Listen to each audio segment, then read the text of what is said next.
So next 4th unit start చేస్తున్నామమ్మా. So ఇక్కడ మనకి 4th యూనిట్లో ఏంటి అంటే క్లౌడ్ సర్వీస్ మోడల్స్. సో ఇప్పటి వరకు ఏంటి అంటే what is cloud computing, what services means what are the resources used from the cloud, in which basis, ఇవన్నీ మనకి ప్రీవియస్ యూనిట్స్లో వచ్చేసాయి. సో ఇప్పుడు ఏంటి అంటే మనకి యూజర్ రిక్వైర్డ్ రీసోర్సెస్ అనేవి క్లౌడ్ నుంచి మనం యాక్సెస్ చేసుకుంటున్నాము అంటున్నాం. సో క్లౌడ్ పర్టికులర్ రీసోర్సెస్ అనేది ఎలా మెయింటైన్ చేస్తుంది, యూజర్స్కి ఏ టైప్ ఆఫ్ యూజర్స్కి ఏ టైప్ ఆఫ్ రీసోర్స్ని ఎలా ప్రొవైడ్ చేస్తుంది అంటే based on some basic services for the cloud computing are there.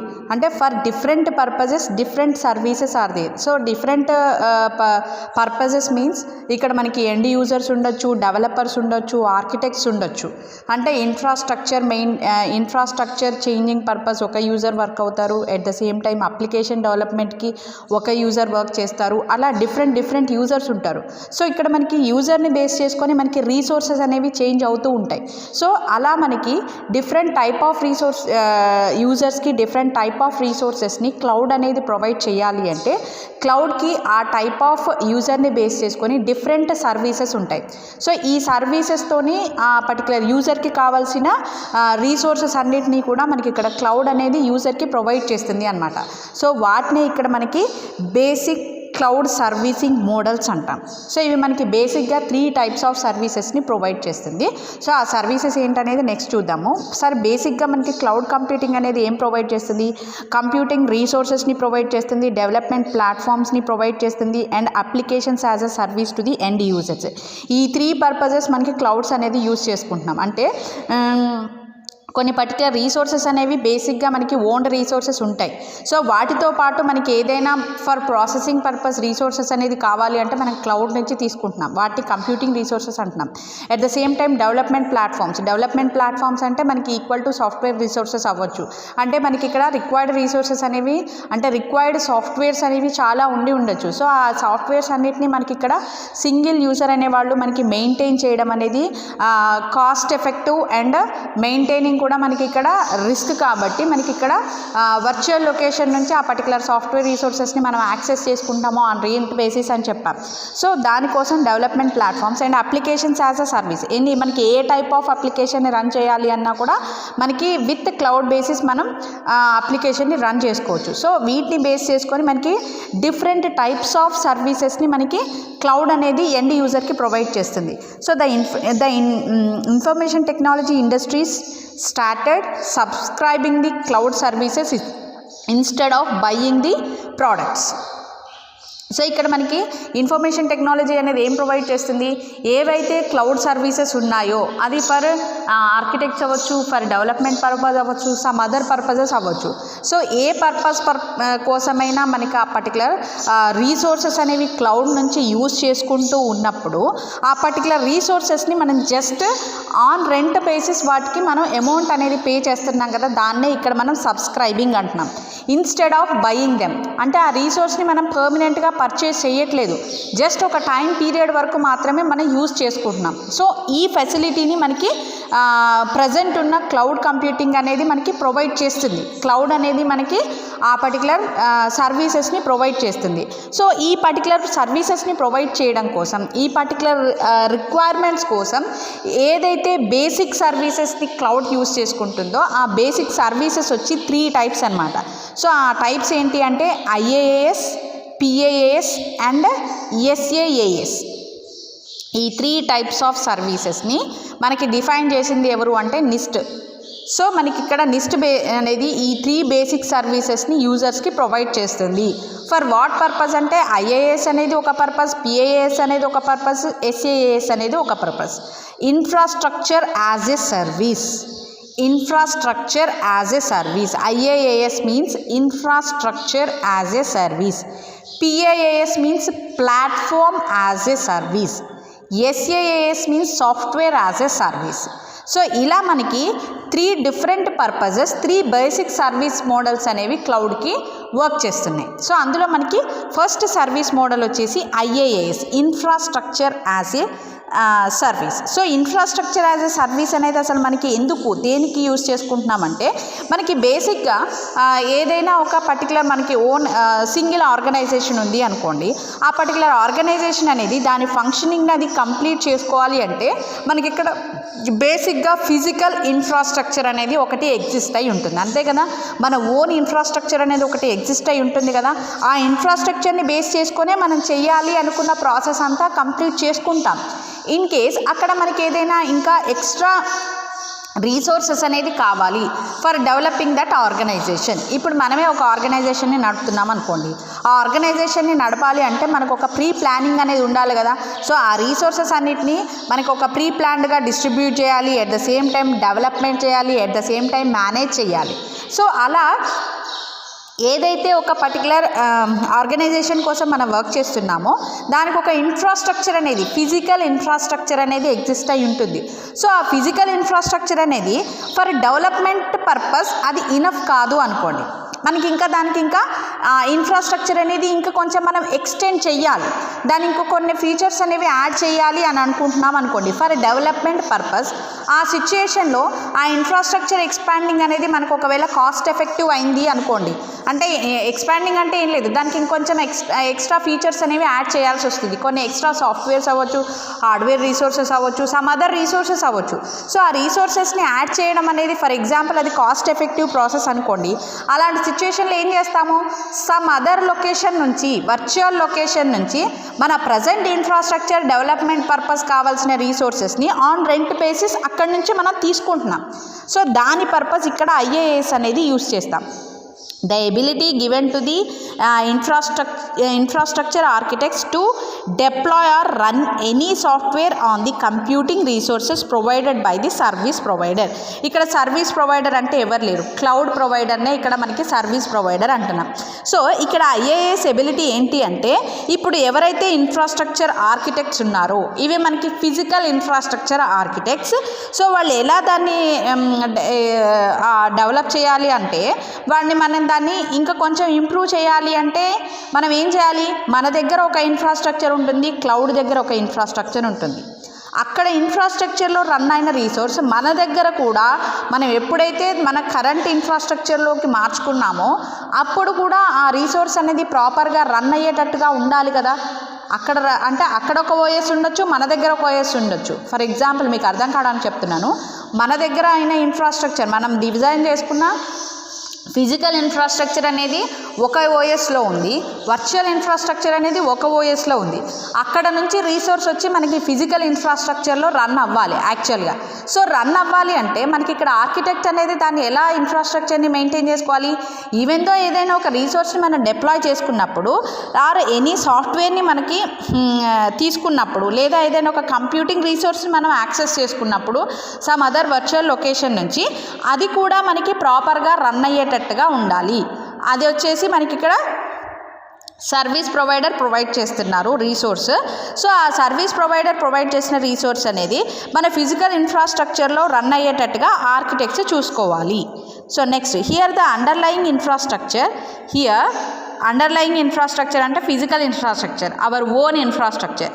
Underlying infrastructure such as compute, network and storage are managed by the service provider. So ఇక్కడ మనకి అక్కడ virtual లొకేషన్లో ఉన్న ఇన్ఫ్రాస్ట్రక్చర్లో రీసోర్సెస్ మన దగ్గర వర్క్ అవ్వాలి అంటే ఇక్కడ మనకి లోకల్ ఆర్కిటెక్ట్స్కి ఓన్లీ ఇనీషియల్ డెవలప్మెంట్ అంటే ఇనీషియల్ ఇన్ఫ్రాస్ట్రక్చర్ డిజైనింగ్ మాత్రమే మన ఆర్కిటెక్ట్స్ చేస్తారు. రిమైనింగ్ ప్రాసెస్ అంతా కూడా సర్వీస్ ప్రొవైడర్ అంటే క్లౌడే చేస్తుంది. ఎందుకంటే ఇప్పుడు నా దగ్గర ఒక రీసోర్స్ ఉంది, అది ఎలా రన్ అవుతుందో నాకు తెలుసు. ఇప్పుడు మీ దగ్గర ఒక రీసోర్స్ ఉంది, అది ఎలా రన్ అవుతుందో మీకు తెలుసు. సో ఇప్పుడు నా దగ్గర ఉన్న రీసోర్స్ మీ దగ్గరికి నేను ట్రాన్స్ఫర్ చేయాలి, త్రూ వెబ్ నేను మీకు ట్రాన్స్ఫర్ చేస్తున్నా. సో దాని వర్కింగ్ క్యాపబిలిటీ అనేది నాకే తెలుసు కాబట్టి దాని వర్కింగ్ క్యాపబిలిటీ అంతా కూడా ఇక్కడ నుంచి నేనే చేస్తాను మీ దగ్గర. సో అలానే మనకి ఇక్కడ ఏదైతే రీసోర్సెస్ని మనకి అండర్లయింగ్ ఇన్ఫ్రాస్ట్రక్చర్ అనేది సర్వీస్ ప్రొవైడర్ నుంచి తీసుకుంటుందో ఆ పర్టికులర్ రీసోర్సెస్ మేనేజ్మెంట్ అంతా కూడా సర్వీస్ ప్రొవైడరే చేస్తుంది. ఓకేనా. Thus the infrastructure architects are exempted from maintaining the data center or underlying infrastructure. So ఇక్కడ మనకి పర్టికులర్ రీసోర్స్ మేనేజ్మెంట్ అంతా కూడా ఇక్కడ సర్వీస్ ప్రొవైడరే చూసుకుంటున్నారు కాబట్టి మనకి ఇక్కడ అండర్లయింగ్ ఇన్ఫ్రాస్ట్రక్చర్ మెయింటైనింగ్కి ఇక్కడ ఆర్కిటెక్ట్స్ అందరూ కూడా ఎగ్జెంప్టెడ్ అనమాట. అంటే ఇక్కడ వాళ్ళు వర్క్ చేయాల్సిన అవసరం లేదు. మనకి ఎవరైతే రిమోట్ లొకేషన్ నుంచి ఆ వర్క్ చేస్తున్నారో వాళ్ళే చేసుకుంటారు. The end users are responsible for managing applications that are running on top of the service provider cloud infrastructure. So ఇక్కడ ఎండ్ యూజర్స్ అంటే సర్వీస్ ప్రొవైడర్ అనమాట. సో ఇక్కడ మనకి ఎండ్ యూజరే responsible. IaaS services are provided from the service provider cloud data center. The end users can access the services from their devices through web command line interface or application programming interface provided by the service provider. So ఇప్పుడు service provider ఏదైతే రీసోర్సెస్ని provide చేస్తుందో ఆ రీసోర్సెస్ని మన current running ఇన్ఫ్రాస్ట్రక్చర్లోకి deploy చేసుకోవాలి అంటే through support of వెబ్బే చేస్తాం. So through support of web చేస్తున్నప్పుడు అక్కడ మనకి రన్ అయ్యే ఇంటర్ఫేసెస్ ఏంటి అంటే వెబ్ కమాండ్ లైన్ ఇంటర్ఫేస్, అంటే CLI అయినా ఉండొచ్చు, APIs అయినా ఉండొచ్చు, అప్లికేషన్ ప్రోగ్రామింగ్ ఇంటర్ఫేస్. వీటిని బేస్ చేసుకొని మనకి సర్వీస్ ప్రొవైడర్ అనేవాళ్ళు ఆ పర్టికులర్ సర్వీసెస్ని ఇక్కడ మనకి యూజర్కి మన కరెంట్ రన్నింగ్ ఇన్ఫ్రాస్ట్రక్చర్లోకి కావాల్సిన సర్వీసెస్ని ప్రొవైడ్ చేస్తారు. ఇది మనకి బేసిక్గా ఏవైతే బేసిక్ సర్వీస్ మోడల్స్ ఉన్నాయో ఆ మోడల్స్ అనమాట. జస్ట్ ఇక్కడ బ్లూ ప్రింట్ ఇది SaaS, PaaS, IaaS. ఇక్కడ చూడండి, infrastructure as a service, it is for IT architects. Infrastructure as a service provide చేసే సర్వీసెస్ అన్నీ కూడా ఫర్ ఆర్కిటెక్ట్స్ పర్పస్. అలానే platform as a service, these services are only for developers. And software as a service, these services are for end users. End users అంటే either consumers అవ్వచ్చు, అంటే users అవ్వచ్చు, అంటే ఇక్కడ సర్వీస్ ప్రొవైడర్ అవ్వచ్చు, లేదంటే service user అవ్వచ్చు, ఎవరైనా అవ్వచ్చు. సో SaaS అనేది. సో ఇక్కడ మనకి IaaSకి ఎగ్జాంపుల్స్ వచ్చేసి అమెజాన్ వెబ్ సర్వీసెస్ కానీ గూగుల్ కంప్యూటింగ్ ఇంజిన్ ఏదైనా రాయొచ్చు. నెక్స్ట్ ఇవి అంతా కూడా బ్రీఫ్ అనమాట. నెక్స్ట్ వచ్చేసి PaaS అంటే platform as a service. Generally platform as a services are provided by the service provider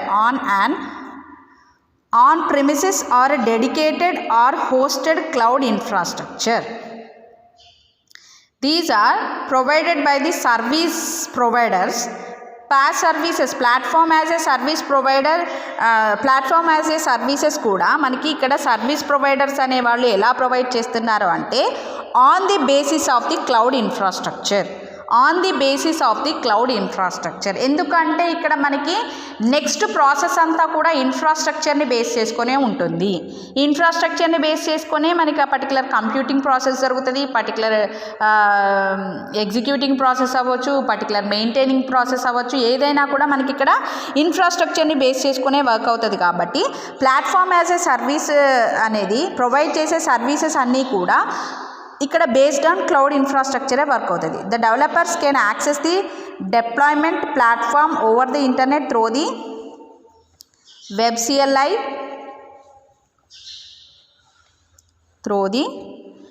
CLI, web user interface and integrated development environments, IDEs. So ఇక్కడ మనకి PaaS సర్వీసెస్ అనేది మనకి వర్చువల్ లొకేషన్స్ నుంచి physical లొకేషన్లోకి access చేసుకోవాలి అంటే ఈ particular web ఆప్షన్స్ని use చేసుకోవాలి. Through వెబ్బే కదా, మనం త్రూ ఇంటర్నెటే కదా యాక్సెస్ చేసుకునేది.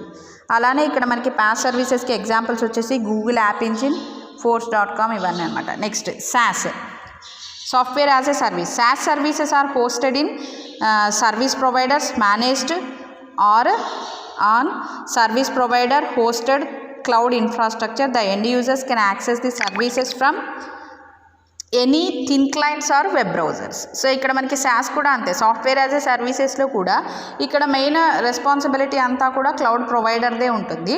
సో ఇక్కడ మనకి క్లౌడ్ ప్రొవైడర్ ప్రొవైడ్ చేసే పర్టికులర్ SaaS సర్వీసెస్ అన్నిటిని కూడా త్రూ వెబ్ బ్రౌజర్సే ఇక్కడ మనకి పర్టికులర్ ఫిజికల్ లొకేషన్కి ఆ సర్వీసెస్ అనేవి మనం యాక్సెస్ చేసుకోవచ్చు. ఇవన్నీ జస్ట్ బ్రీఫ్ డెఫినేషన్సే, మనకి ఇన్ డీటెయిల్ నెక్స్ట్ టాపిక్స్లో వస్తుంది. సో ఇక్కడ మనకి SaaS సర్వీసెస్కి ఎగ్జాంపుల్ వచ్చేసి గూగుల్ యాప్స్ అనమాట. That different cloud service models target different audience. ఇక్కడ మనకి 3 బేసిక్ సర్వీస్ మోడల్స్ ఉన్నాయి. సో 3 బేసిక్ సర్వీస్ మోడల్స్ వచ్చేసి 3 డిఫరెంట్ యూజర్స్ పర్పసెస్ యూజ్ చేస్తున్నాం. IaaS వచ్చేసి ఆర్కిటెక్ట్స్ అంటున్నాము, PaaS వచ్చి డెవలపర్స్ అంటున్నాము, SaaS వచ్చేసి ఎండ్ యూజర్స్ అంటున్నాం. సో అంతే కదా, మనకి డిఫరెంట్ క్లౌడ్ సర్వీస్ మోడల్స్ ఉన్నాయి. ఆ డిఫరెంట్ క్లౌడ్ సర్వీసెస్ మోడల్స్ కూడా డిఫరెంట్ ఆడియన్స్ని టార్గెట్ చేస్తున్నాయి. ఓకేనా. The IaaS model targets the information technology architects and PaaS targets the developers and SaaS targets the end users. Okay. So ఇక్కడ మనకి IaaS architecture వచ్చేసి ఇలా ఉంటుంది, PaaS ఆర్కిటెక్చర్ ఇలా ఉంటుంది, SaaS ఆర్కిటెక్చర్ వచ్చేసి ఇలా ఉంటుంది. సో ఇవన్నీ బేసిక్ ఆర్కిటెక్చర్స్. మనకి ఫీల్డ్స్ అన్నిట్లో ఒకేలా ఉంటాయి, కాకపోతే ఇక్కడ మనకి ఉన్న వీటన్నిటిలో ఏవి ఎవరు మేనేజ్ చేస్తారు. సో ఇక్కడ మనకి చూడండి, IaaSలో application data development, middleware, operating system, these are all managed by the IT architects. These all are managed by the IT architects. So ఇక్కడ మనకి అప్లికేషన్ ఉంది, డేటా ఉంది, ఈ రెండింటిని మేనేజ్డ్ బై ది డెవలపర్స్ అంటాం. సో ఇలా, సో ఇవన్నీ కూడా అన్నిటికీ సేమ్ ఉంటుంది. సో ఇవి ఏంటి మనకి ఇన్ డీటెయిల్ నెక్స్ట్ వస్తుంది. సో జస్ట్ మీకు explain about different basic service models of cloud computing అన్నప్పుడు జస్ట్ ఇక్కడ వరకు రాస్తే చాలు. కాకపోతే మనకి ఇన్ డీటెయిల్ అడుగుతారు. సో ఇన్ డీటెయిల్ అడిగినప్పుడు మనకి మళ్ళీ అన్నీ ఎక్స్ప్లెయిన్ చేయాల్సి వస్తుంది. సో ఇప్పుడు పర్టికులర్ డిఫరెంట్ సర్వీసెస్ అన్నాం కదా. సో ఆ different services for different cloud types కూడా యూజ్ చేసుకోవచ్చు. The different service models of cloud computing can be deployed and delivered through any one of the cloud deployment models. So cloud deployment models అనేవి already known topic. అంటే మనకి 4 different types of clouds ఉంటాయని చెప్పాం కదా, public cloud, private cloud, community cloud and hybrid cloud. So ఈ different types of clouds వచ్చేసి different types of సర్వీసెస్ని use చేసుకోవచ్చు. So అవి ఎలా యూజ్ చేసుకుంటాయంటే నార్మల్గా పబ్లిక్ క్లౌడ్ అంటే ఏంటి, ప్రైవేట్ అంటే ఏంటి, కమ్యూనిటీ అంటే ఏంటి చెప్పి మనకి ఆ క్లౌడ్స్ ఎలా ఉంటాయో చూద్దాము. So public cloud is provided for the general public and private cloud అనేది it is used for single organization and community cloud వచ్చేసి for group of organization. Hybrid cloud వచ్చేసి ఎనీ కాంబినేషన్ ఆఫ్ దీస్, అంటే public private అవ్వచ్చు, private public అవ్వచ్చు, private community అవ్వచ్చు, public community అవ్వచ్చు. So ఇలా ఈ 3 డిఫరెంట్ టైప్స్ ఆఫ్ క్లౌడ్స్ కాంబినేషన్నే మనకి హైబ్రిడ్ క్లౌడ్ అంటాం. ఇది ఆల్రెడీ మనకి అయిపోయిన టాపిక్, జస్ట్ బ్రీఫ్గా చెప్తే చాలు. సో ఇక్కడ మనకి దాన్ని ఇక్కడ మనకి త్రూ డయాగ్రామ్ ఇలా చూపించాం. Public cloud, private cloud and community cloud. It is the hybrid cloud. Hybrid cloud అనేది ఈ 3 కాంబినేషన్స్లో ఉండొచ్చు. పబ్లిక్ క్లౌడ్ అనేది ఎవరైనా యాక్సెస్ చేసుకోవచ్చు. ప్రైవేట్ క్లౌడ్ అనేది ఓన్లీ విత్ ఇన్ దిస్సే ఉంటుంది. అలానే కమ్యూనిటీ అనేది గ్రూప్ ఆఫ్ ఆర్గనైజేషన్స్ అనేవి ఇంక్లూడ్ అవ్వచ్చు. ఓకేనా. ఇది మనకి basic service models of cloud computing.